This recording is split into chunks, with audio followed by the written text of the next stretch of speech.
Mulai. Yes, thank you. Zoom meeting. Oke. Nah, eee, dalam dunia keamanan ada 2 hal yang harus kita, periksa ya. Yang pertama itu adalah pesannya sendiri atau message-nya sendiri.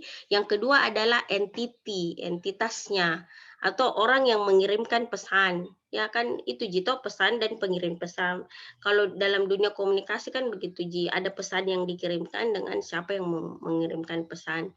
Nah, kalau pesan ini, eee akan ada beberapa security services-nya ya, seperti confidentiality-nya, integrity-nya, non-repudiation-nya ya. Kalau, entitas itu sendiri, orangnya atau programnya atau sistemnya biasanya memang kita pakai, konfidensial dan autentikasi ya. Jadi memastikan bahwa orang itu atau pengirim itu betul-betul pengirim yang dimaksud. Ya seperti apa, ya, kita biasa, lakukan dengan memberikan password, ya, itu autentikasi. Itu maksudnya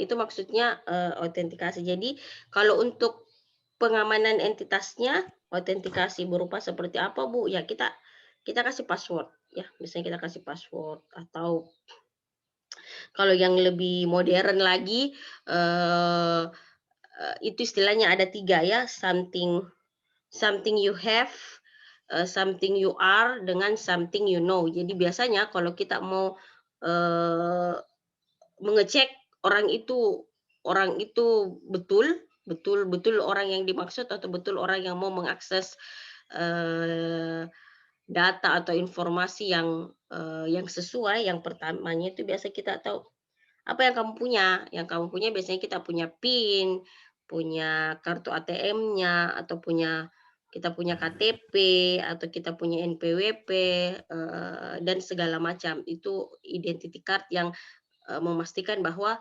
orang itu benar. Nah, kalau ternyata, kartu kita dicuri sama orang, ya misalnya kita kita tidak punya kartunya, biasanya something something you know, ya something you know, apa sih yang kalian tahu tentang itu? Oh, namanya Macheko, begitu kan biasanya ada ya, ada beberapa informasi yang hanya kita bisa tahu begitu, jadi something you know, ya. Ya PIN, password, segala macam itu sesuatu yang kita tahu karena kita hafal. Kalau you have kan kita punya ya. Terus, kalau yang lebih modern lagi, ya something you are. Biasanya, pakai sidik jari, ya itu bedanya, pakai sidik jari, pakai apa, iris mata, atau pakai, hand recognition, pakai face recognition, ya itu yang seperti itu. Jadi kalau di beberapa, kalian biasa nonton film-film action kayak filmnya mungkin James Bond atau filmnya, Mission Impossible, biasanya mereka memang sudah pakai kayak gitu, ya sudah pakai, sesuatu yang, something you are begitu, bukan lagi something you have dengan something you know, karena biasanya itu sangat mudah untuk diduplikasi. Ya, bayangkan kalau pembobolan ATM itu kan biasanya kartu ATM-nya ndak ada Ji, tapi olah-olah bagaimana caranya ya, ada skimmer itu skimming, mereka bisa mengambil uang tanpa harus mungkin, password apa dan segala macam, seperti itu. Jadi itu yang saya mau, beritahu, tentang bagaimana pengamanan ke entitas. Jadi bukan hanya pesan, tapi entitas juga perlu kita ketahui. Pesannya itu kan pasif Ji ya, kita bisa ubah pesan itu, kita bisa cek, tapi kalau kalau entitasnya itu bahaya, ya, entitasnya itu perlu juga diamankan. Orang-orangnya, orang-orang yang mengakses ya, orang-orang yang melakukan penyerangan, itu bahaya ya, kalau kalau pesan kan tidak Ji. Nah itu, sedikit ya, jadi, eee 2 hal yang harus kita amankan, pesannya itu sendiri dengan orang yang membawa pesan atau orang yang ingin mengakses pesan kita. Bagaimana caranya? Ya dengan diautentikasi tadi, ya. Nah sekarang, kita masuk ke fungsi integrity ya. Seperti saya bilang, kita sudah banyak sekali Saya tahun-tahun kemarin lebih banyak ke kriptografi, saya tidak membahas integrity dan availability. Oke, integrity itu, kan kalau orang dibilang integrity itu kan jujur ya, integritas. Kalau orang yang suka bohong itu ndak ada integritasnya, ya ndak bisa dipercaya. Lain di sini bilang, lain di situ dibilang. Informasinya sama, dia mendapatkan informasinya sama, tapi mungkin, eee di feed, misalnya saya dapat informasi dari, Fitri begitu ya, Fitri informasinya sama, tapi saya bilang sama Apri beda, saya bilang sama Herianti beda, itu namanya tidak integritas, tidak ada integritasnya, orang suka bohong ya. Kalau suka bohong begitu, susah untuk dipercaya, seperti itu. Sekali kita bohong, biasanya agak, sulit dipercaya, meskipun, eee, ke depannya yang kita katakan itu suatu kebenaran, kalau sudah makin berbohong biasanya akan susah orang untuk, mmm, akan susah orang untuk, percaya lagi, biasanya seperti itu ya. Jadi hati-hati dengan kepercayaan. Nah, mmm, metode yang digunakan untuk, mengecek suatu integritas dari, data adalah dengan, menggunakan fungsi hash, ya, fungsi hash itu fungsi. Kalian pasti sudah bisa membedakan apa bedanya, fungsi dengan prosedur, ya. Fungsi itu sesuatu yang, suatu formula yang memang harus menghasilkan nilai, ya, jadi harus ada nilai yang dihasilkan, beda dengan prosedur. Kalau prosedur kan, eee, apa ya, kayak langkah-langkah begitu seperti ini, dia tidak perlu mengembalikan nilai, tapi kalau fungsi ada, ya misalnya integer A, integer B, fungsi untuk menghitung luas seperti apa, ya misalnya A-nya sama dengan panjang, B-nya sama dengan lebar, ya sudah luas sama dengan panjang kali lebar, seperti jadi ada fungsi. Nah, fungsi hash inilah, yang, digunakan ya, yang digunakan untuk, mengecek, data itu asli atau tidak ya, data itu tidak pernah dirubah atau tidak. Nah, jadi sebuah fungsi yang menerima masukan string yang panjangnya sembarang. Kalau string itu kumpulan dari beberapa karakter, ya hello, hi, ya itu adalah string karena ada 3 atau 5 karakter di situ. Jadi fungsi hash kalau kita, ya kalau kita bisa lihat seperti ini. Jadi fungsi hash itu kayak sebuah, blok ya, kayak sebuah kotak, yang kita tidak tahu bagaimana di dalamnya, ada fungsi di dalamnya yang menerima masukannya sembarang ya, sembarang panjang stringnya. Ini 4G, karakternya ini cukup banyak, ini banyak banget, tapi nilai hash-nya tetap. Ya, jadi masukannya, tidak ada tidak ada batasan ya, mau banyak, mau sedikit tidak ada batasan, tapi nilai yang dihasilkan itu tetap G, nilai hash. Makanya dibilang di sini, menerima masukan string yang panjangnya sembarang, lalu mentransformasikannya menjadi string keluaran yang panjangnya tetap atau fix, umumnya berukuran jauh lebih kecil daripada ukuran string semula. Umumnya, ya umumnya, tapi tidak selalu, ya umumnya itu biasanya lebih panjang yang ini daripada yang ini kebetulannya dihalau halau seperti itu. Oke, ini fungsi hash-nya. Apa di dalamnya? Kita belah perutnya, perutnya begini di dalamnya ya. Ini fungsinya, cuman pasti ada matematis di dalamnya ya. Jadi kalau anak-anak mau ambil tentang kriptografi, kalau tidak terlalu kuat matematika kata, jangan diambil menurutku ya, karena di situ lebih banyak bermain di rumus ya. Ini fungsi hash. Ini fungsi hash-nya hanya M. Pesan ukuran sembarang, ini M-nya, nilai hash atau pesan ringkas ya, message digest. Apa sih digest? Digest itu mmm, digest itu saya pertama kali dapat istilah digest, waktu saya kerja di rumah sakit, itu dulu ada namanya, poli beda digestif, ya beda digestif itu di dalamnya lagi usus begitu ya, di dalam jadi sesuatu yang memang sari-sari itu kalau digestif ya, tidak bisa diapa-apakan lagi. Ya jadi itu, Mrs. Digest. Jadi pesan ringkas ya, pesan ringkas. Jadi contohnya, saya punya pesan, string-nya 1 megabyte, terus, hash-nya jadi 128 bit. Bayangkan 1 megabyte, 1 kali 10⁻6 dikali 8, dia cuma jadinya 128 bit. Ya, seperti jadi, ada fungsi kompres di situ, ada fungsi kompresi, Makanya nama lain fungsi hash adalah satu dia bisa kompres. Bagaimana dia mengurangi jumlah bit, mengurangi ukuran file. Biasanya kita kompres kalau terlalu besar eh, tanpa menghilangkan mungkin informasi penting, ya informasi penting dari file tersebut. Cetak jari, kriptografi checksum, message integrity check, sama manipulation detection code. Ya, seperti itu. Nama lain dari fungsi hash. Nah, yang perlu kalian ketahui, fungsi hash satu arah ya, fungsi hash itu satu arah. Jadi ini tidak seperti kriptografi itu kan dia bisa mengubah dua arah kayak begitu. Kita bisa mengubah plain text menjadi ciphertext, terus ciphertextnya lagi kita ubah menjadi plain text. Jadi kembali ke misalnya halo, saya ubah menjadi sebuah ciphertext. Nah, ciphertext itu bisa saya ubah lagi menjadi plain text dengan mengetahui key-nya. Tapi kalau hash tidak bisa ya. Makanya dibilang message digest. Sesuatu yang sudah jadi bubur kan tidak bisa kita ubah lagi menjadi beras atau jadi nasi kan tidak bisa ya. Kalau nasi masih bisa diubah jadi nasi goreng gitu. Tapi kalau bubur tidak bisa ya begitu dia jadi bubur ya udah makan aja buburnya ya. Kasih kecap, dikasih ayam supaya enak begitu. Nah, fungsi hash satu arah, one way function, fungsi hash yang bekerja dalam satu arah maksudnya pesan yang sudah diubah menjadi message digest tidak dapat dikembalikan lagi menjadi pesan semula. Ya, jadi tidak ada perubahan pesan, jadi mindsetnya tidak kayak kriptografi. Nilai hash-nya ini yang kita akan samakan, ya, jadi akan ada, misalnya kita mau samakan ini asli atau tidak, jadi ada dua gambar. Kan kalau kita menyamakan ada dua hal kan, misalnya begini, kalau saya tadi bilang, saya dapat kabar dari Fitri, terus lain yang saya bilang sama Heri, lain yang saya bilang sama Herianti, lain yang saya bilang sama Apriani. Bagaimana caranya kalian mengecek saya bohong atau tidak? Hah? Dikonfrontasi toh? Datangkan Fitri, datangkan saya, datangkan Herianti, datangkan Afriani.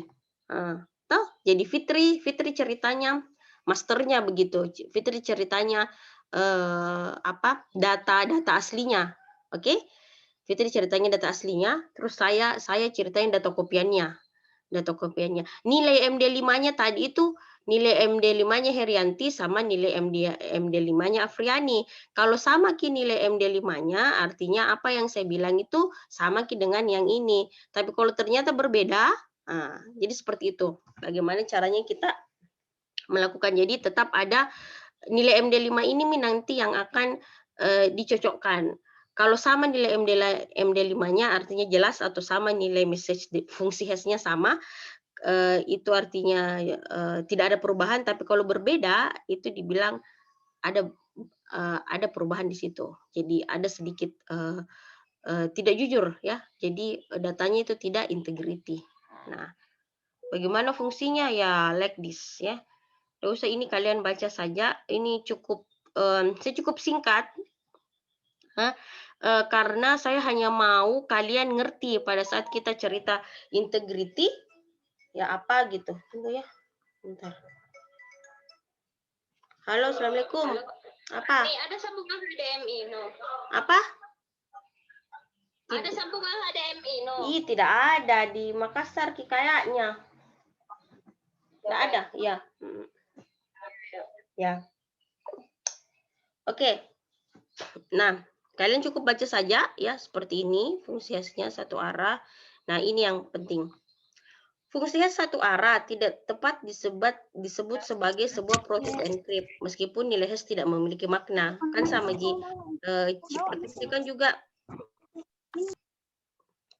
Ciphertext kan juga tidak memiliki makna, tapi kalau kita sudah punya key ya kita bisa ubah begitu menjadi ciphertext. Nah, sebab nilai hash tidak bisa ditransformasi balik menjadi pesan semula. Alasan lainnya, proses hashing tidak menggunakan kunci. Ya, jadi ini tidak bisa dibilang proses enkripsi karena tidak ada kunci di situ. Ya, jadi ada encrypt nanti. Jadi itu, jadi fungsi hash itu dia hanya mengubah tadi data yang kita punya, string yang kita punya kita masukkan ke dalam fungsi hash, habis itu dia akan menghasilkan sebuah nilai, ya, yang nanti itu akan dicocokkan dengan, nilai, data yang asli, seperti itu. Kayak gini contohnya, ya. Ini ada beberapa fungsi hash, biasanya, MD5, ya, yang biasa banyak dipakai sama anak-anak yang ngambil ujian akhir, MD5, SHA, ya. Jadi MD itu singkatan dari Message Digest. Nah, aplikasi fungsi satu arah, satu menjaga integritas data. Ya, jadi dia memang digunakan untuk sebenarnya ada beberapa fungsi selain menjaga integritas data, cuman memang yang paling terkenal itu ini, ya. Fungsi hash sangat peka terhadap perubahan satu bit pada pesan. Pesan berubah satu bit, nilai hash berubah sangat signifikan. Bandingkan nilai hash baru dengan nilai hash lama. Jika sama, pesan masih asli. Jika tidak sama, pesan sudah dimodifikasi. Nah, kayak gini. Ini sama persis kalimatnya, sama ini, ya. Jadi katanya hampir mirip. Ada satu yang diubah. Yang satu diubah tuh yang di sini, ya. Nih. Ini 3 derajat Celcius, ya, suhu di Kota Bandung 33 derajat. Nah, dia cuma ubah ini 3,32. Jadi dari 33 dia ubah ke 32, itu menghasilkan nilai MD5 yang sangat berbeda. Ini nilai MD5-nya untuk yang di atas, 2F8, 20C8 dan seterusnya, yang 63. Nah, sedangkan ini 2D1, jadi tidak sama. Bayangkan kita cuma merubah satu bit, tapi itu menghasilkan nilai MD5 yang sangat jauh berbeda. Ya, jadi ini kalau sudah tidak sama, ya. Jadi misalnya kita tidak tahu kan yang mana yang asli, yang mana yang di atas dengan yang di bawah, ya. Jadi ternyata ada sesuatu yang eh, sudah arsipnya sudah diubahnya itu di sini, ya, seperti itu. Jadi ya yang kayak begini. Jadi kalau yang pernah saya contohkan, ya, saya punya file itu saya copy, file itu saya copy, file itu saya copy, ya, itu masih integrity, ya, karena saya copy saja, kecuali ada satu saya copy, terus ada satu yang saya ketik, ya, tapi sama nilai nama filenya, ya, itu ada yang perubahan di situ, kan jelas, ya. Jadi bagaimana caranya? Ya sudah, kita samakan saja nilai MD5-nya, seperti itu. Nah, kayak gini, ya. Jadi, inputnya bisa berbeda, the red fox, ya. Jadi ini, kita coba lihat, ini fox saja, terus ini over ini dia ganti jadi over, ya, over. Terus ini dia ganti lagi, ini dia ganti lagi, itu akan sangat jauh berbeda, ya. Cuman, 1 karakter kita ubah atau 1 karakter kita, ubah posisinya, yang tadi di depan, yang di belakang, itu akan menghasilkan nilai MD5 yang sangat jauh berbeda. Seperti itu, guys, ya. Jadi cara kerjanya bagaimana sih kalau saya tanya, bagaimana sih caranya mengecek suatu keaslian data atau suatu keaslian sebuah file? Ya jelaskan bagaimana caranya fungsi hash menjaga integritas data tadi itu, yaitu dengan cara, ya, kita masing-masing cari nilai fungsi hash-nya atau nilai MD5-nya. Kalau disandingkan dan ternyata berbeda, makanya arsipnya itu sudah diubah. Seperti itu. Nah, terus yang kedua, itu bisa menghemat waktu pengiriman. Jadi misalnya kalau kita mau membandingkan 2 file, sebenarnya ada yang master, ada yang kopian, nggak perlu nanti kita sandingkan atau dikirim, itu cukup dicari nilai MD5-nya di sana, dicari nilai MD5-nya di sini, nanti disandingkan, kalau sama, ya tidak ada perubahan, tapi kalau berbeda artinya sudah diubah, seperti itu. Ya, cukup kalian baca saja. Nah, atau menormalkan panjang data yang beraneka ragam. Ya, kenapa bisa begitu kan tadi, ya, kayak begini. Nih, menormalkan data yang beragam.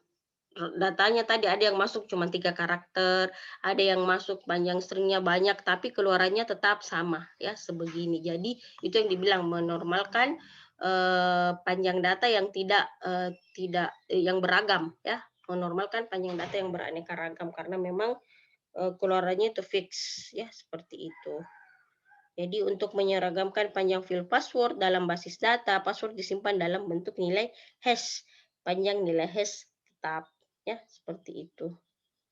Oke, itu ya saya tidak jelaskan ini yang di bawah ya, saya cuman kalian ngerti tentang konsep dari fungsi hash karena ini akan nyambung ke depan, nyambung nanti ke Mac, akan nyambung ke digital signature, ya akan nyambung ke, kedua ya, kedua itu, ya masuk ke, watermark enggak ji, tapi, akan nyambung ke sana. Jadi fungsi hash itu adalah fungsi sederhana yang digunakan untuk, menjaga integritas dari suatu, data.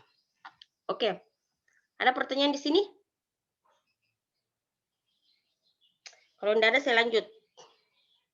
Nah, sekarang saya masuk ke, mmm, mana? Saya masuk ke message autentikasi code ya, kode yang digunakan untuk mengautentikasi pesan. Nah, akan berbeda sedikit dengan fungsi hash meskipun sebenarnya ini, kakak adik sih ya, maksudnya ada di dekat-dekatannya. Karena fungsi hash juga ini, tapi dimodif sedikit karena memang sesuai kebutuhan. Oke, nah ini, seperti yang saya bilang tadi, mmm, fungsi hash itu hanya menerima string yang panjangnya sembarang, terus dia akan mengubah, mentransformasikan menjadi sebuah nilai, ya, sebuah nilai MD5, habis itu selesai, seperti itu saja, ya, seperti itu aja. Tidak ada di situ proses encrypt, tidak ada di situ proses apapun, ya, dia cuma jadi ada pesannya, ada datanya, ada filenya, ada informasinya, ya, kita cuman ubah menjadi nilai, MD5 atau nilai Mrs. Digest-nya seperti apa, habis itu nanti kita sandingkan. Nah, sekarang, ternyata ada banyak hal yang, bisa merusak, nilai MD5 itu sendiri, ya. Dan biasanya juga, kalau ternyata, yang seperti tadi, ya, kalau ternyata itu, misalnya begini, Rulia, misalnya Rulia toh, seharusnya pesannya itu, pesannya ke Rulia semua, cuman dia dapatnya banyak, ya. Misalnya saya sebenarnya bilang sama Apri, bilang sama Kurnia, bilang sama Ita, eee, "Ita, Apri, Kurni kasih tahu nah, apa, Rulia kalau suruh ke rumah, tanggal 31, jam begini." Nah, ini Ita lain dah bilang, ya, ini Kurnia lain juga dah bilang, ini lain juga dah bilang. Jadi perlu ada message autentikasi code begitu. Jadi di Mac ini tidak hanya kita, mengamankan integritasnya, tapi kita juga memastikan siapa yang mengirim pesan, ya. Jadi kan terkadang kita, dapat pesan dari banyak orang, ya, atau kita mengirim pesan ke banyak orang, makanya di sini perlu ada namanya message authentication code. Jadi ini, eee, lebih, fungsinya agak sedikit eee, lebih bagus daripada fungsi hash karena dia tidak hanya menggunakan fungsi hash, ada proses encrypt di dalamnya. Nah, ini.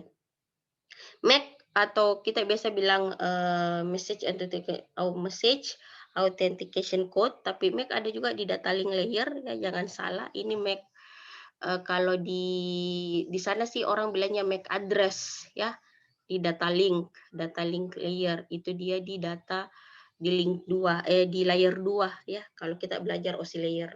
Nah, fungsi satu arah yang menggunakan kunci rahasia jadi MAC, dia fungsi satu arah atau fungsi hash juga. Dia jadi MAC ini fungsi hash juga, bedanya dengan fungsi hash yang sebelumnya, ini dia pakai proses encrypt, dia ada secret key dalam pembangkitan nilai hash-nya.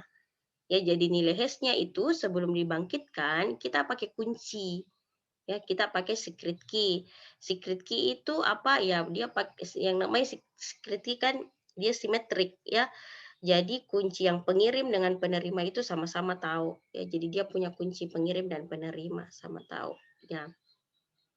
Bandingkan dengan MD5 atau SHA yang tidak memerlukan kunci untuk menghasilkan nilai hash. Jadi tadi kalau kita belajar fungsi hash yang tadi ada MD5, ada SHA yang tidak memerlukan kunci. Jadi dia tidak pakai kunci, langsung saja dia pakai pakai fungsi hash, selesai nilai MD5-nya.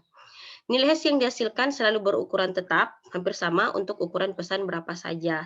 MAC dilekatkan pada pesan, jadi dilekatkan ji, tidak ditransformasi. Kalau dilekatkan kan apa sih istilahnya ditambah-tambah ji toh. Beda kalau di mix ya.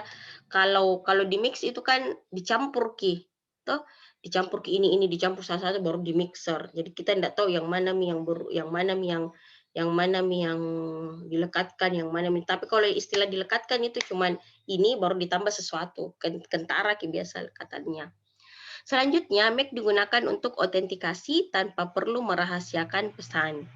Ya, jadi dia cuman tidak ada proses tidak ada sebenarnya proses pengubahan data dari plain text ke ciphertext, tidak ada. Ya, dia hanya digunakan untuk autentikasi tanpa perlu merahasiakan pesan. MAC bukanlah tanda tangan digital, nanti kita akan belajar lagi tanda tangan digital ya setelah ini. MAC hanya menyediakan autentikasi pengirim dan integritas pesan saja. Ya, jadi autentikasi pengirimnya, jadi secret key-nya itu hanya memastikan bahwa oh betul itu pesan memang dari Rulia, oh itu betul pesan itu dari Kurnia, oh itu betul pesan dari misalnya Rahma, seperti itu. Ya, hanya memastikan bahwa pengirimnya sudah benar ya. Fungsi hash-nya juga ada seperti itu. Jadi ada nilai hash, ada fungsi hash, ada kunci rahasia. Jadi dia pakai kunci. Sesuatu yang pakai kunci biasanya memang ada proses encrypt di dalamnya, tapi tidak mengencrypt pesannya. Ya, pesannya hanya karena kan yang saya bilang tadi, kalau kita mengencrypt itu harus di-decrypt kan, ini tidak mengenkripsi, ini cuman lebih ke integrity.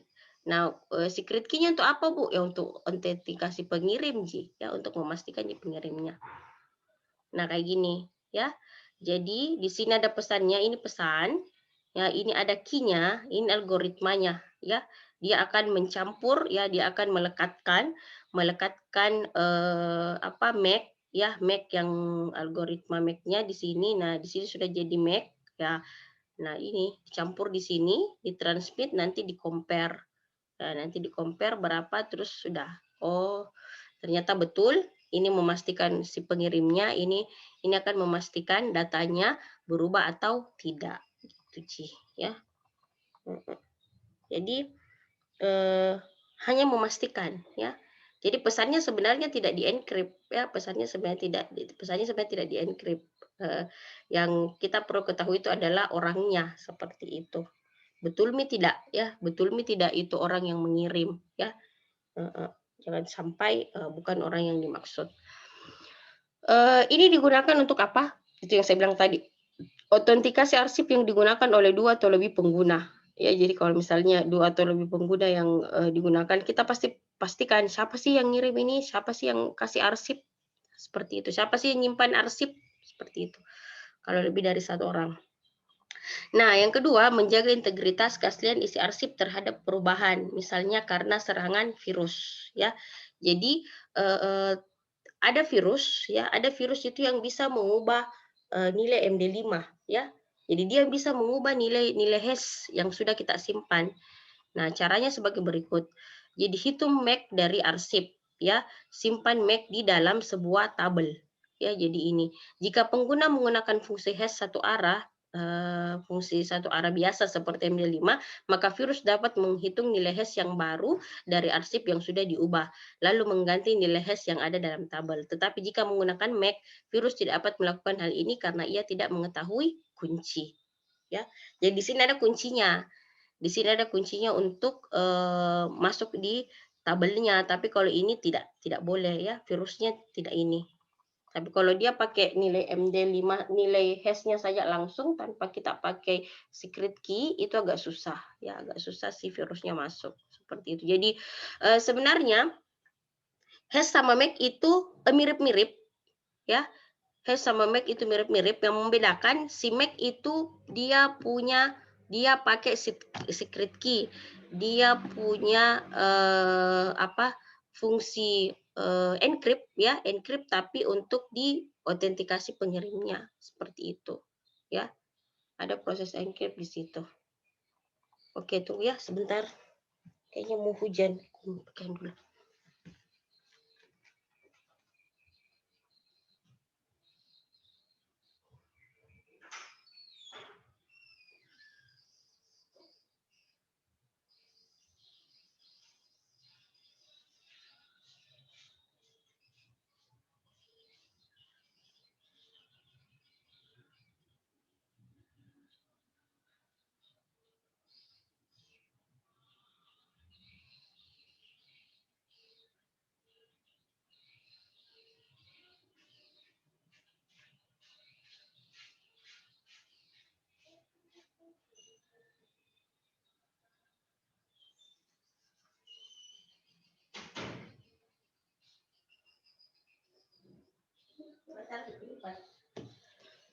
Oke, nah itu ya.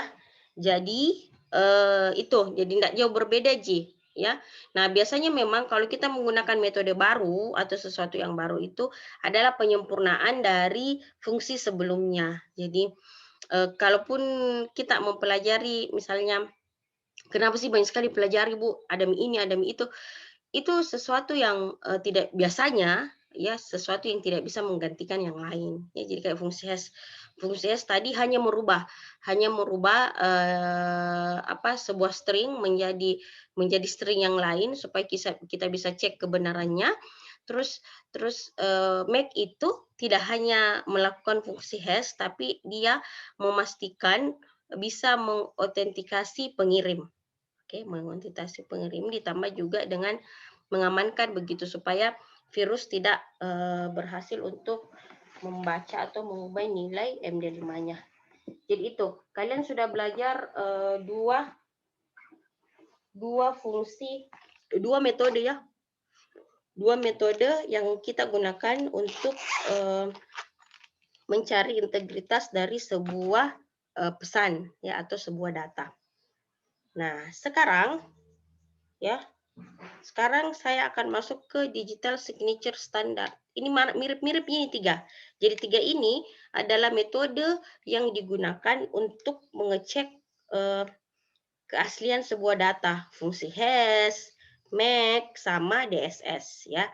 Bedanya akan ada, kalian sudah tahu perbedaan antara fungsi hash dengan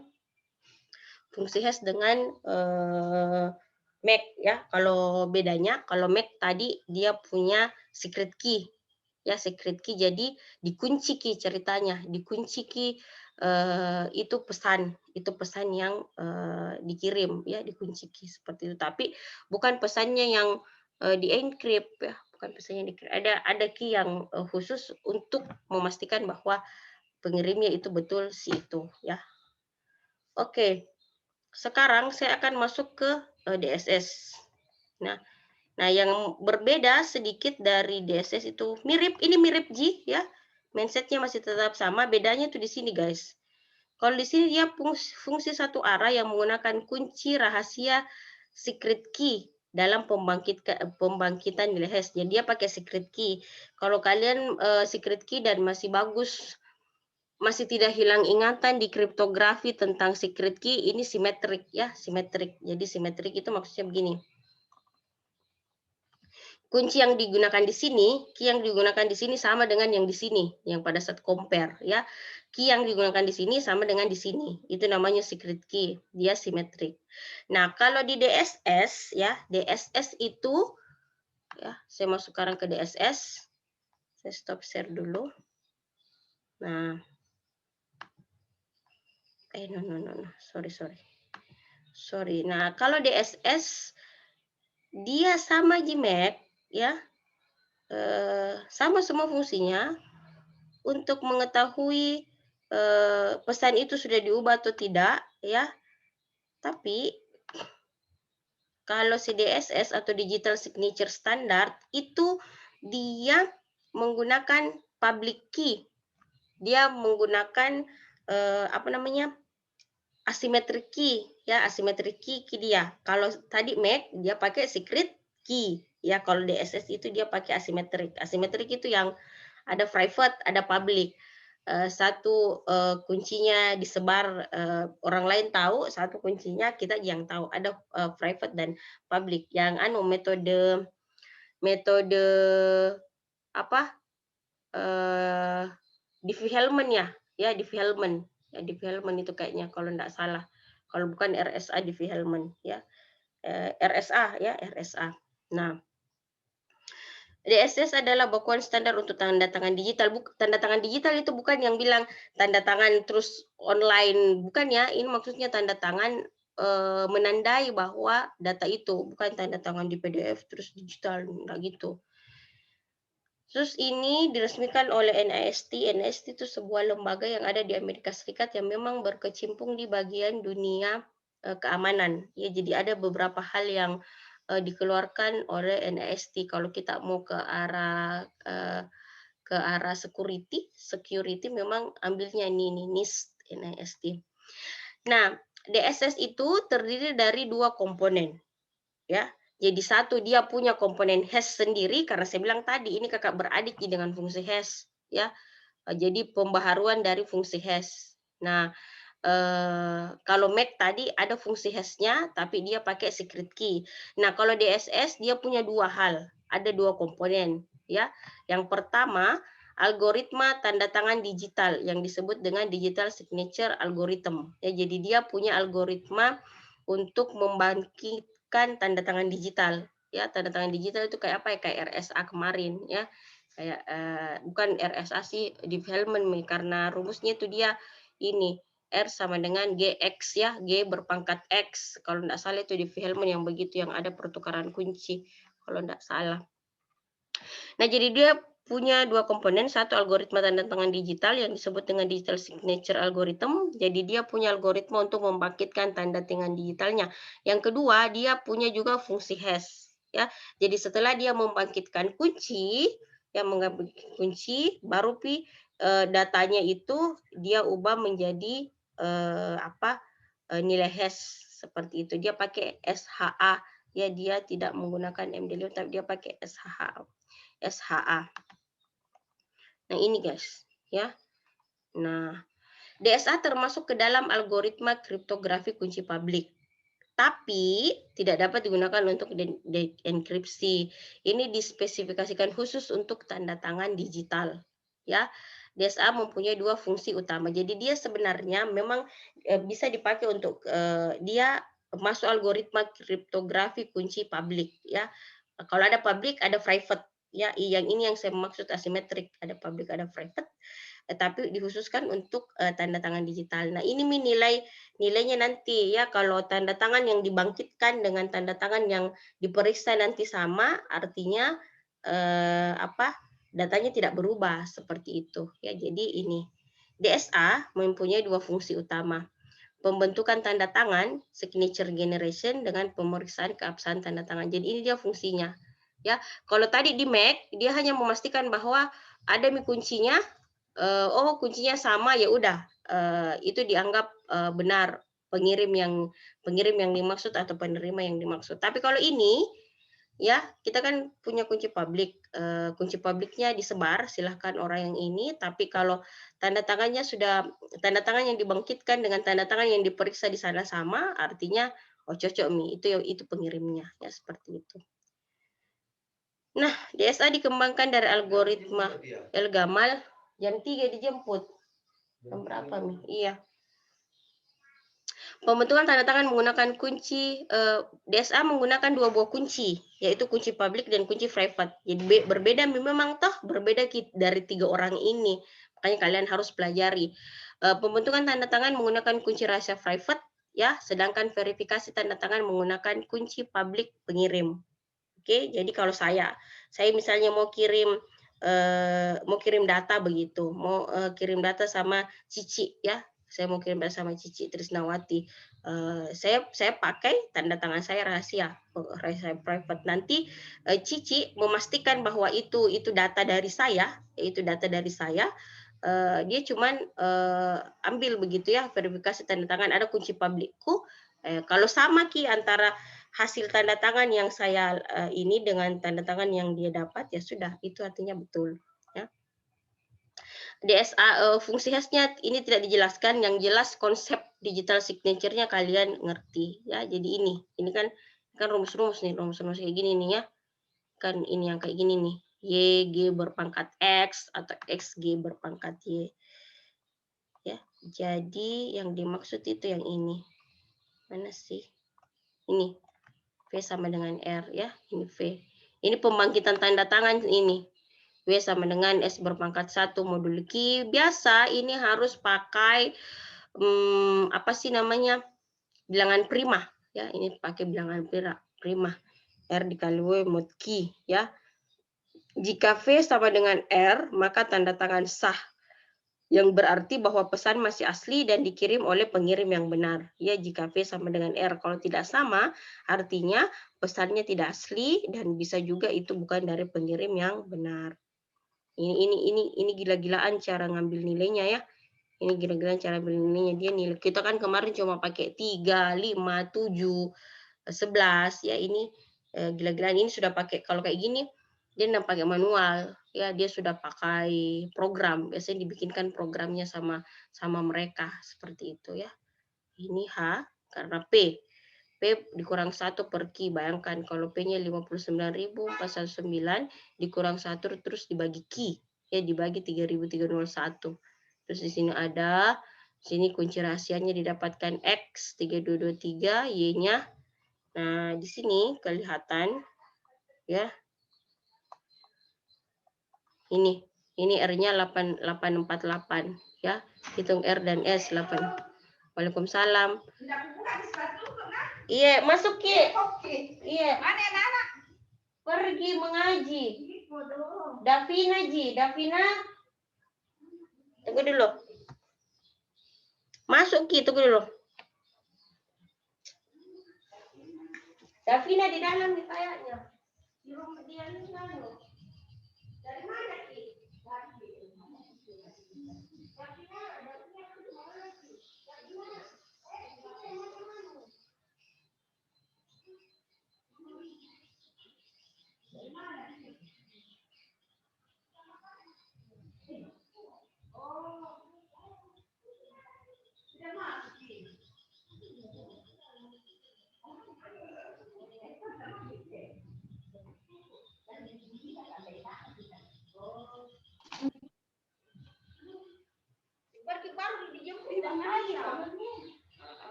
Sorry guys, kita berulang-ulang. Nah, ya, R ini 848, kalau R-nya sama dengan V-nya di bawah ini, maka tanda tangannya sah. Ya, ini 848. Jadi ada matematikanya. Jadi saya tidak ini, cuman agar kalian ngerti seperti itu, bahwa yang dimaksud dengan tanda tangan digital. Karena memang ada satu mahasiswa saya mengambil judul ini, ya, dia mengambil judul ini bagaimana dia memastikan bahwa file tanda tangan lembar pengesahan yang ditandatangani itu betul dari dosennya, bukan dari mahasiswa yang bikin-bikin. Ya, karena kan sekarang banyak mahasiswa yang memasukkan ya, bukan memasukkan sih, dia menggunakan dokumen lama. Ya, jadi misalnya lembar pengesahan proposal. Itu kan ada kan sama Ji. Nah, pembimbing utama, pembimbing pendamping, pengisi 1 2 3 kan sama. Itu biasanya yang dia pakai lagi di lembar perbaikan skripsi. Itu kan namanya kalasi, ya. Itu namanya kalasi, dan biasanya kalau ada yang lolos ya lolos juga ya, tapi kalau ada yang sekali didapat ya didapat juga. Jadi kejujurannya jika kalian kalau memang mau ini ya itu. Jadi makanya dia mengangkat ini. Dia mengangkat bagaimana file yang ditandatangan oleh dosen merupakan file yang benar begitu, bukan file yang kemarin-kemarin begitu ya. Seperti jadi dia bikin. Nah, mau tidak mau dia akan pakai rumus ini. Jadi kalau kalian tertarik dengan dunia kriptografi kayak integrity dan kriptografi. Terkhusus untuk integrity ya, integrity kriptografi harus kuat matematikanya ya, biasanya harus kuat matematiknya karena banyak sekali rumus yang kita pelajari. Oke. Nah, oke seperti itu. Khusus untuk integrity ya, khusus untuk integrity itu dianggap selesai. Jadi ada beberapa metode yang kita bisa pakai seperti fungsi hash ya, atau MAC ya, atau digital signature, 3 ini. Mungkin banyak metode lain yang bisa dipakai, tapi konsepnya 3 ini. Mau pakai fungsi hash saja sendiri yang hanya mengubah nilai string yang kita punya menjadi nilai string yang lain ya, atau kita mau pakai MAC, kita pakaikan secret key untuk mengautentikasi pengirim dan penerimanya, atau kita pakai digital signature ya. Digital signature itu yang pakai kunci private sama public key ya, seperti itu. Nah itu kalau tidak salah itu 1 sampai 2 nomor ya, 1 sampai 2 nomor fungsi hash MAC dengan digital signature. Nah sekarang saya akan masuk ke steganografi ya. Steganografi penting, jadi kita masih ada steganografi dengan watermarking. Nah, steganografi ini temannya kriptografi ya, sahabatnya Kak, temannya lah ya. Jadi begini. Saya masuk saja steganografi ini. Jadi kalau kriptografi itu kita menyembunyikan pesannya. Kalau kita punya kriptografi, kita itu menyembunyikan pesan. Bukan sama-sama menyembunyikan pesan, tapi kalau si kripto itu dia mengubah pesan ya, dia mengubah pesan. Nah, steganografi. Oke, nah misalnya begini. Saya punya pesan ya. Misalkan Anda mempunyai data rahasia seperti password. Passwordnya ini teknologi informasi. Anda ingin menyimpan password tersebut dengan aman, tidak bisa diketahui oleh orang lain, ya. Jadi satu itu bisa kita encrypt, yang kedua kita bisa gunakan steganografi. Perbedaannya di mana? Nah, kalau kita encrypt, teknologi informasi itu plain text, terus kita encrypt berubah menjadi suatu karakter yang kita tidak tahu apa artinya, tapi ini kalau kita punya kunci kita bisa tahu ya, ini ciphertext. Jadi ada plain text, ada encrypt, ada ciphertext, dan ciphertext ini kita bisa ubah lagi menjadi teknologi informasi dengan kita punya key. Jadi kalau di encrypt ada kelihatan datanya guys, tapi kalau di steganografi itu disembunyikan. Oke? Ini datanya tidak diubah, ini informasinya tidak diubah, tapi kita sembunyikan di belakangnya ini gambar paprika. Ya. Jadi kalau di apa kriptografi diamankan dengan cara diubah ya. Diamankan itu informasi dengan cara diubah supaya orang lain tidak ngeh artinya apa. Tapi kalau di steganografi disembunyi ya. Disembunyi ke ini data. Jadi kita bilang, nggak ada sih kayaknya ya, gambar-gambar aja tuh nggak ada apa-apa di belakangnya, padahal sebenarnya ada steganografi. Jadi biasanya seperti itu. Ini biasanya lebih banyak dipakai di gambar sih, karena apa ya, susah kita mengencrypt, jarang itu ya kita mengencrypt gambar. Iya, biasanya cuma teks ya, gitu. Oke, itu bedanya ya. Jadi kalau kriptografi di sini ada pesan, jadi ada memang pesan, tapi sini pasti enggak ngerti apa ini ininya @2 ya bintang S ya, saya mah enggak ngerti. Nah, tapi kalau ini dia ngirim musik, tapi sebenarnya ada data di belakang sini. Ya seperti itu. Jadi ada carrier-nya. Orang biasa bilang carrier, ada carrier file ya, ada pembawa. Jadi itu perbedaan mendasar antara steganografi dengan kriptografi ya. Nah, ini cuman sejarah yang kalian bisa, kenapa sih orang ada namanya steganografi, ini sudah lama dipakai ya, ini steganografi ya. Sekarang saya mau ke steganografi digital saja. Kalau ini kan diambil satu-satu ya. Satu-satu. dari ininya. Begini, ada beberapa metode klasik. Jadi kita bikin saja kalimat, tapi kita berusaha huruf pertama itu setidaknya bisa kalau dirangkai bisa menghasilkan sebuah informasi gitu ya.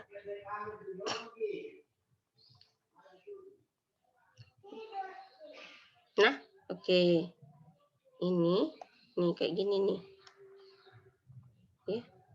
Jadi ada memang kalimat-kalimat yang ini ya. Mengenkripsinya ya.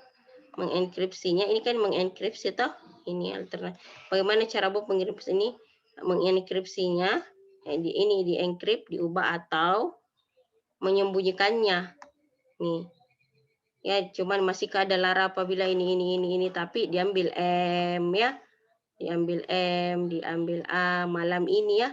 Diambil M, masih ada lara apabila memori ini Wendy tidak akan curiga padahal maksudnya MALAM malam ini kita kabur ya. Jadi seperti ini informasi hiding dengan steganografi kayak gitu. Jadi datanya ada ya, datanya ada cuman disembunyikan aja seperti itu. Nah, ada terminologi yang ada terminologi yang kalian harus tahu ya. Jadi di sini ada teks, ada gambar, ada audio, ada video. Nah, sejauh ini sih kalau saya, kenapa kalian harus belajar ini? Karena banyak biasa yang salah alamat ya, salah alamat. Kalau saya biasanya memang steganografi itu lebih banyak dipakai di gambar. Ya, lebih banyak dipakai di gambar, sedangkan di kriptografi itu lebih banyak dipakai untuk mengamankan teks ya. Jadi kalau kriptografi kayak DES Advanced Encryption System itu lebih banyak dipakai untuk mengamankan data berupa teks. Tapi kalau kita mau mengamankan data berupa gambar itu biasanya pakai steganografi. Jadi perlu. Jadi jangan banyak anak-anak yang tidak mengerti konsepnya, akhirnya dia suka dia suka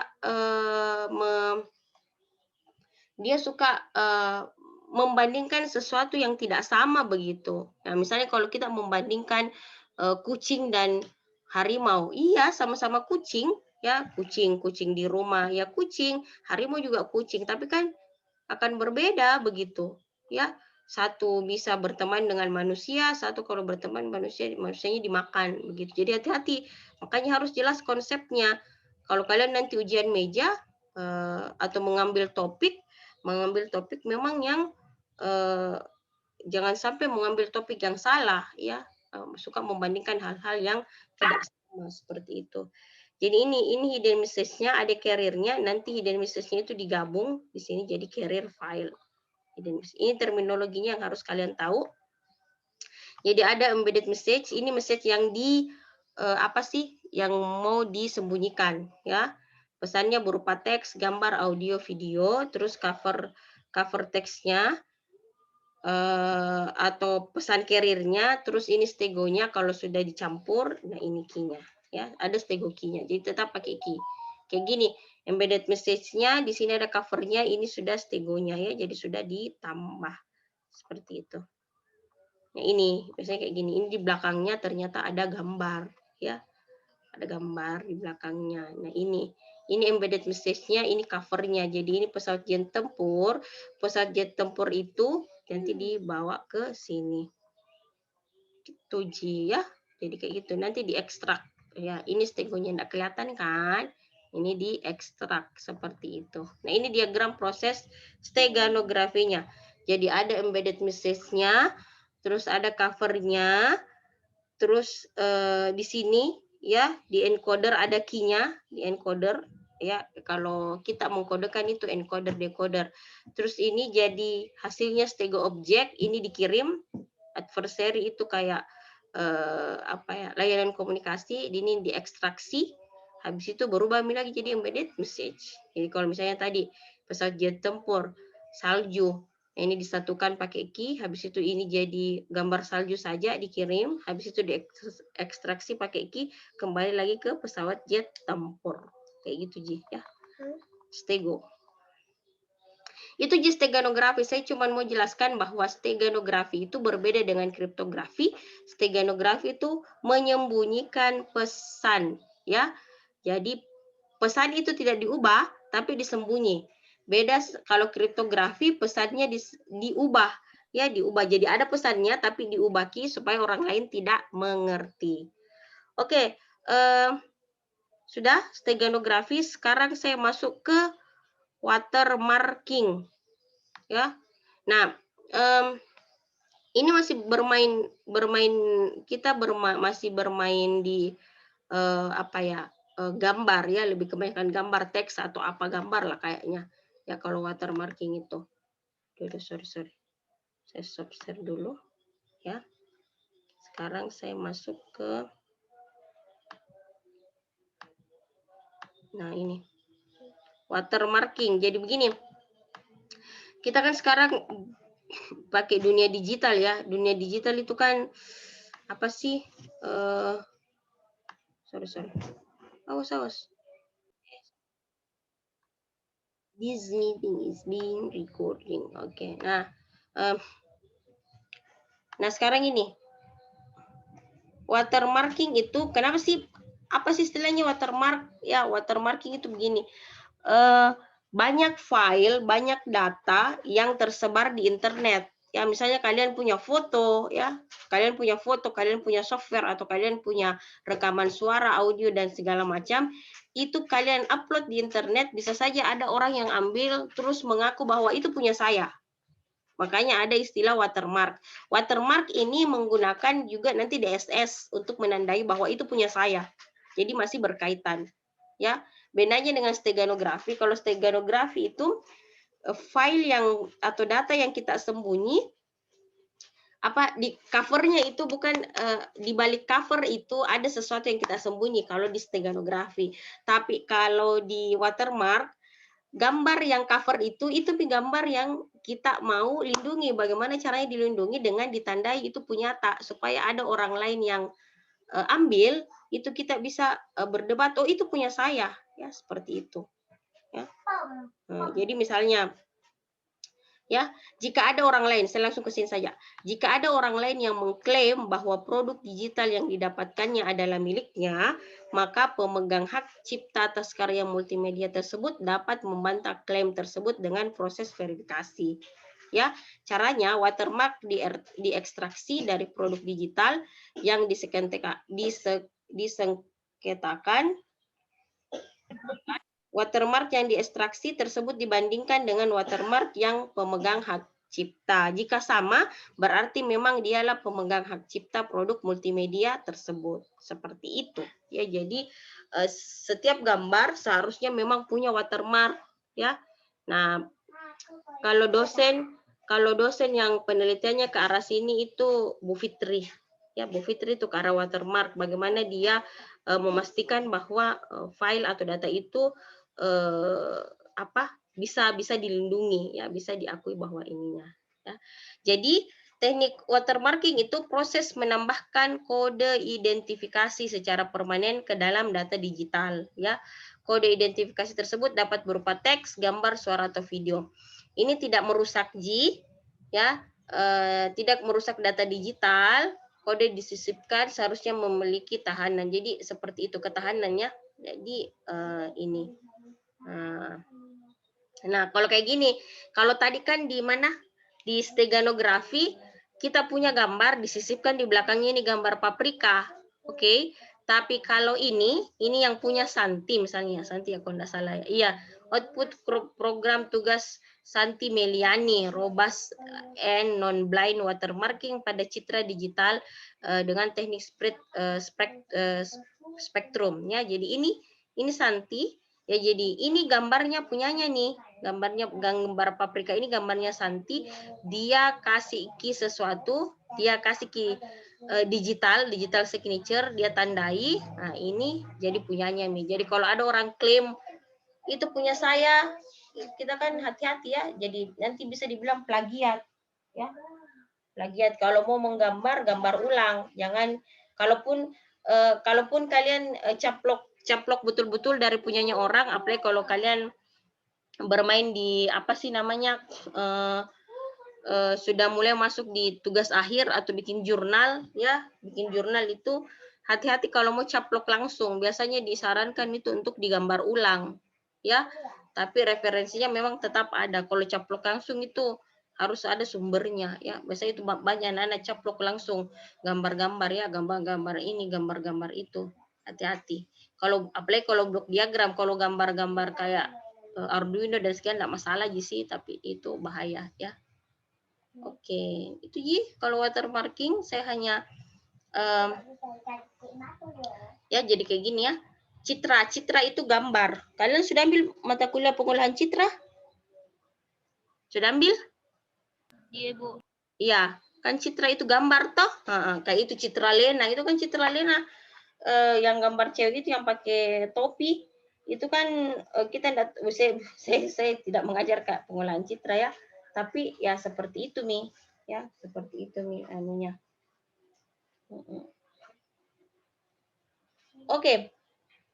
Nah, itu ya citra, watermark, kunci, encoding. Jadi ada watermark-nya, ada citranya, ada kuncinya. Jadi memang di sini semua menggunakan kunci, steganografinya pakai kunci, watermark-nya pakai kunci, Mac dengan digital signature-nya semua pakai kunci. Ya, seperti itu. Semuanya pakai kunci. Ya, jadi ini proses ininya. Ya, jadi semua pakai gambar ya, steganografi. Jadi itu biasanya memang apa ya? Kalau kita ngomong citra itu pasti gambar. Biasanya itu citra. Ya, jadi hati-hati. Kayak kemarin itu kasihan begitu karena apa ya? Dia mau pakai watermark, tapi yang dia itu apa ya, teks begitu, teks atau data, jadi agak susah sih ya, agak susah. Bagusnya memang digambar, bisa aja mungkin sih, cuman kalau kita cerita citra pasti gambar ya, jarang-jarang itu teks ya, seperti itu.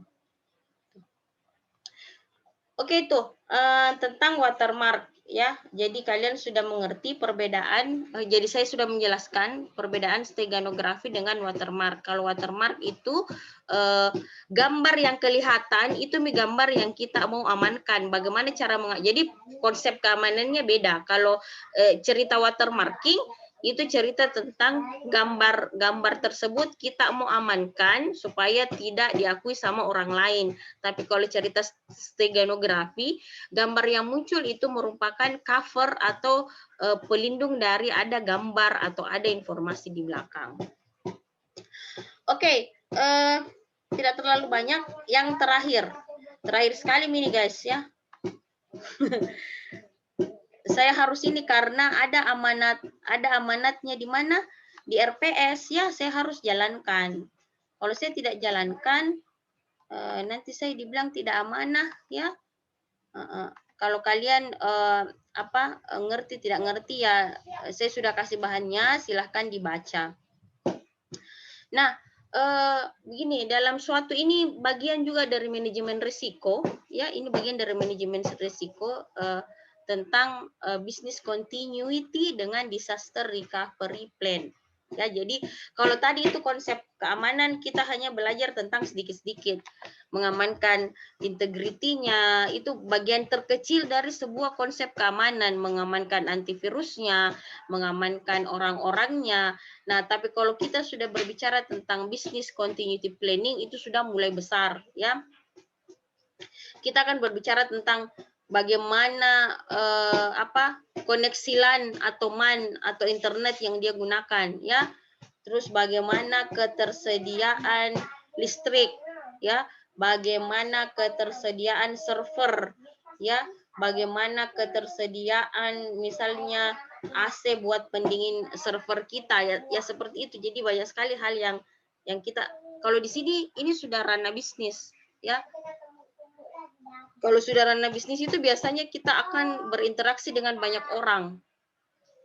Ya, berinteraksi sama mungkin direktur penanggung jawab database, penanggung jawab infrastruktur, penanggung jawab mungkin software, itu yang ini ya. Jadi BCP ini hanya sedikit ke pengetahuan umum bahwa BCP itu ya nah tuh azan nih sedikit lagi. Jadi ini domain bisnis ya, domain bisnis jadi memang agak krusial ya. Banyak orang yang tidak mau memikirkan ini, tapi suatu bencana itu tidak bisa diminta-minta ya, tidak diminta-minta dan memang apa namanya unpredictable kita tidak bisa prediksi ya itu. Jadi memang harus punya plan.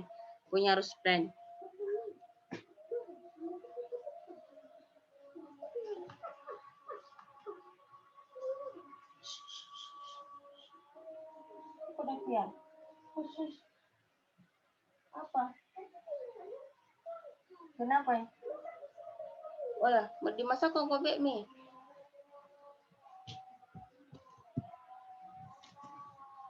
Apa na? Kasi kung dibagang-bagang kak kalau mengajar kak ko dong. Ini mi kalau orang di rumah. Diganggu biasa setengah mati. Oke. BCP adalah pembuatan perencanaan dan framework untuk menjamin bahwa proses bisnis dapat terus berlanjut dalam keadaan emergensi. Ya, jadi misalnya kalau kayak kejadian nauzubillah min zalik di Luwu atau apa itu kan tiba-tiba rubuh ya, tiba-tiba gempa, tiba-tiba tsunami misalnya atau apa. Kalau kita tidak punya perencanaan yang kedua, misalnya servernya cuma satu itu, kita tidak punya server di tempat lain, itu bahaya ya, itu bisa membuat availability-nya tidak bisa terjaga. Jadi jangan lagi berbicara integrity dengan confidentiality, mengaksesnya saja susah ya, seperti itu. Jadi availability-nya saja tidak ada, jadi hati-hati. Nah, sedangkan di RP adalah mengenai pemulihan cepat dari keadaan emergensi atau bencana sehingga hanya mengakibatkan dampak minimum bagi organisasi atau perusahaan. Jadi di dalam BCP itu ada di RP ya. Jadi saya langsung ke sini saja yang saya nanti akan tanyakan ya. Jadi ini kayak kejadiannya waktu di 2001 ya. Nggak tahu kalian sudah lahir atau belum ya. Itu 11 September 2001 itu gedung WTC-nya Amerika Serikat dibom dan memang itu banyak yang meninggal dan hancur. Kalau misalnya perusahaan itu tidak punya plan B atau punya perencanaan bahwa dia punya server di tempat lain atau apa, itu bahaya. Ya, itu bahaya. Itu bisa menyebabkan tidak ini ya, seperti itu. Jadi di sini ya, setelah situasi stabil, masing-masing mampu melanjutkan operasinya dengan mulus dari sebuah lokasi alternatif tanpa hilangnya data-data yang kritis. Ya, jadi seperti itu. Nah, ini yang saya highlight. Ya, yang saya highlight ini harusnya kalian bisa kemukakan nanti di ujian gitu. Tujuan dari BCP dan DRP adalah menjaga bisnis tetap beroperasi meskipun ada gangguan dan menyelamatkan sistem informasi dari dampak bencana lebih lanjut. Jadi dia masih tetap bisa beroperasi. Jadi misalnya kalau kayak blackout ya, kalau kayak blackout PLN tidak bisa kasih kita pasokan listrik. Itu bagaimana caranya? Ya sudah, kita harus punya genset, itu BCP-nya ya. Jangan sampai misalnya PLN tidak bisa ini, harus ada gensetnya. Kalau tidak ada gimana ya, mati dong server kita. Nah, ada gangguan menyelamatkan sistem informasi dan bencana lanjut. Proses perencanaan suatu BCP akan memungkinkan perusahaan menemukan dan mengurangi ya. Jadi sebenarnya di BCP itu ada 4R ya. 1, reduce itu apa ya, kita kita list dulu yang mana yang menjadi ancaman ya.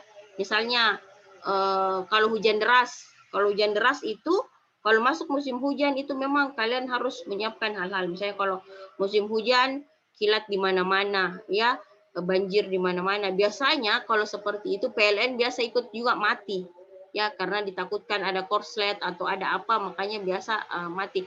Kalau mati seperti itu, server harus tidak boleh mati dong. Harus kita siapkan genset. Jangan sampai kalau mati lampu 2 jam, 3 jam, itu bisa membuat server kita jadi panas dan bisa hancur seperti itu. Jadi di reduce dicatat dulu ya, dicatat ancamannya apa. Setelah dicatat ancamannya, kalau hujan apa direspon ya, direspon. Oh, kalau ancaman ini apa solusinya? Oh, kalau ancaman ini kita bisa minta bantuannya siapa? Ya, kalau ini kita bisa apa? Kalau ini kita bisa apa? Jadi harus tahu ya. Jadi merespon suatu peristiwa ketika peristiwa itu terjadi. Terus cepat pulih ya, pulih dari dampak langsung suatu peristiwa dan akhirnya mengembalikan atau restore operasi seperti semula. Jadi 4 hal: reduce, respond, recover, dengan restore.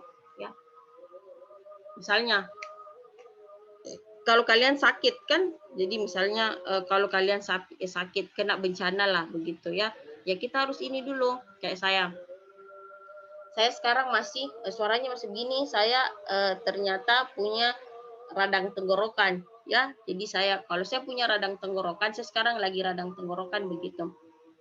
Saya harus tahu ancaman-ancamannya apa. Kalau saya radang tenggorokan itu saya biasanya demam ya. Demam, habis itu enggak bisa terlalu banyak bicara karena kalau banyak bicara itu biasa perih. Ya, perih, enggak bisa terlalu tidur malam. Oke, enggak bisa makan es, makan gorengan apa dan segala macam, itu yang harus saya ini, yang saya harus jauhi. Nah, misalnya kalau saya sudah jauh itu ternyata tetap, ya sudah saya harus minum antibiotik ya, antibiotik. Jadi harus tahu responnya seperti apa. Jangan sampai begini kita merespon tapi tidak tahu ancaman yang mana ya.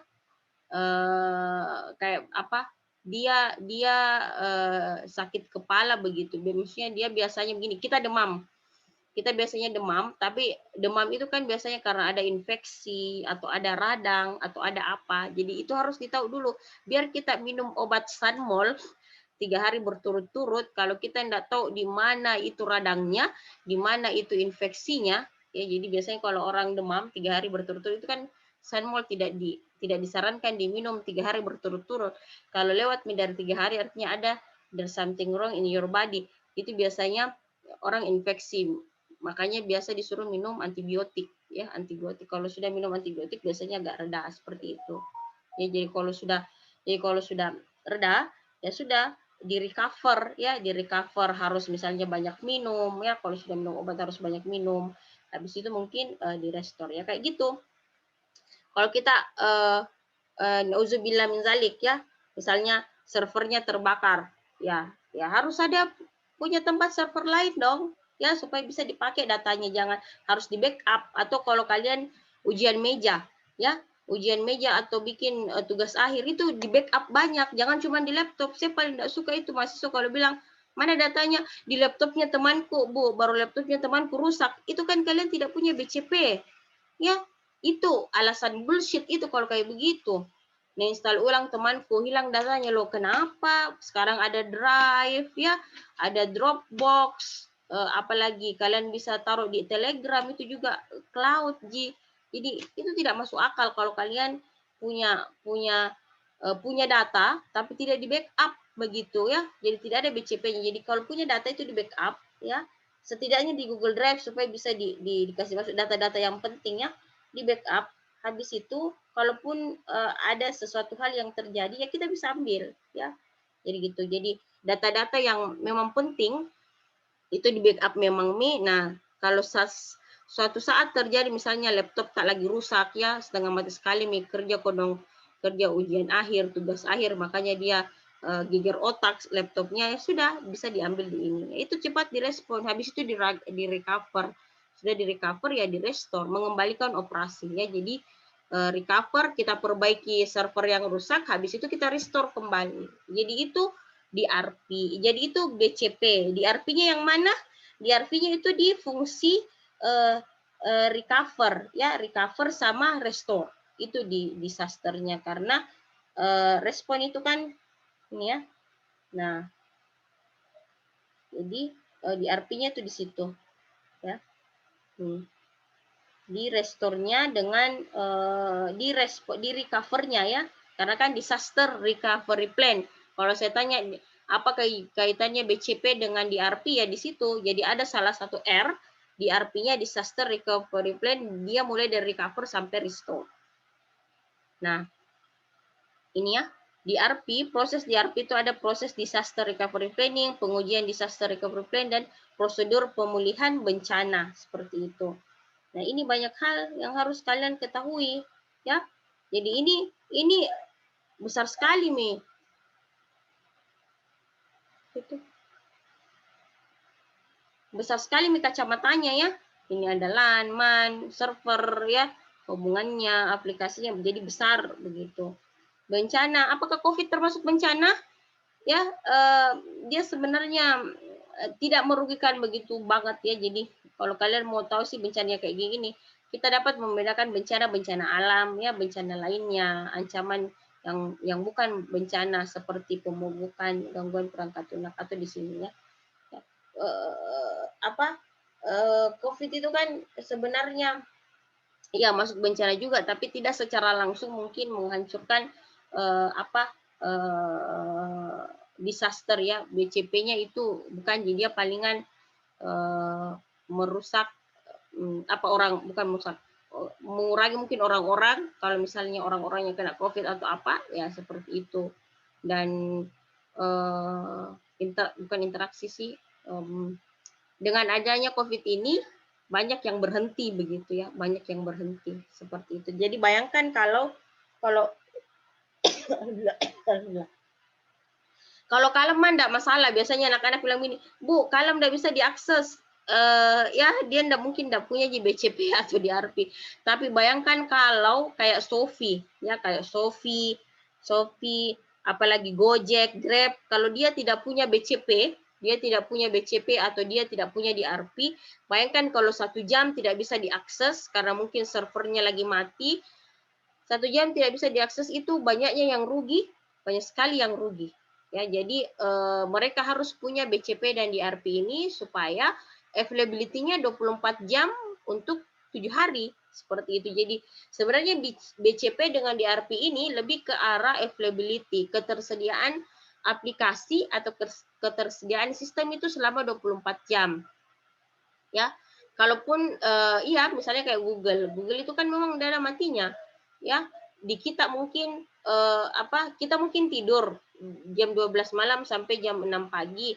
Tapi di bumi belahan lain kan mereka on begitu. Mereka siang, kita malam, mereka siang. Jadi memang harus dia bikin 24 jam per 7 hari ya, seperti itu. Jadi nah, itu tentang BCP dengan DRP itu bagian terakhir sekali nih dari sebuah konsep keamanan. Jadi kalau kita mau bercerita tentang konsep keamanan yang besar, ya memang harus seperti ini ya. Memang yang ini ya, yang hal ini memang yang harus kita ini kan ya. Ya integrity ya, kalau misalnya mau bertanya tentang ini kan kalau LAN, WAN dan server, nanti ada lanjutan lagi tentang keamanan jaringan ya, LAN, WAN dan server. Terus hubungan telekomunikasi dan komunikasi data itu juga akan masuk di keamanan jaringan. Tapi kalau lokasi, aplikasi, software, media, proses itu kan keamanan sistem komputer. Ya. Ini hal yang harus kalian perhatikan. Kita cerita integrity, cerita confidentiality itu bagian terkecil dari sebuah konsep keamanan. Tapi kalau sudah masuk ke BCP, memang itu sudah besar nih kacamatanya. Kalian harus berinteraksi dengan banyak orang. Kalian harus memastikan orang-orang itu mengetahui konsepnya kalian tentang CIA, memastikan orang-orang itu tahu password atau apa, kenapa harus dimintai password, kenapa ini ya. Itu yang biasanya jadi tantangan. Kalau kita karena bekerja dengan banyak orang itu jauh lebih sulit daripada bekerja dengan diri sendiri, ya. Nah, karena kalau bekerja dengan banyak orang itu semua orang punya mindset berbeda-beda, ya makanya bos itu tinggi gajinya dibanding pekerja yang pekerja di bawah. Manajer itu lebih banyak gajinya karena mereka memanage beberapa orang. Kalau cuman operator kan dia cuman manage komputer doang ya, kalau manage komputer doang ya sedikit gajinya, seperti itu. Jadi gitu. Oke, saya rasa cukup ya. Nah sekarang saya tanya ke kalian, mau hari ini saya kasih atau besok? Palingan kalau hari ini saya kasih, sekarang mungkin saya kasih jam 4, jam 5, jam 6, jam 7, jam 8, jam 9, jam 10, 11, 12, 1, 2. Paling lambat jam 2 malam dikumpul. Mau yang mana? Hari ini atau besok? Besok. Tetap sama 10 jam. Saya kasih waktunya 10 jam. Jadi terhitung dari jam berapa saya upload di Kalam. Kalau tadi anak B2 itu enggak mau karena hari ini mereka ujian data mining dengan ujian matematika diskrit. Gitu.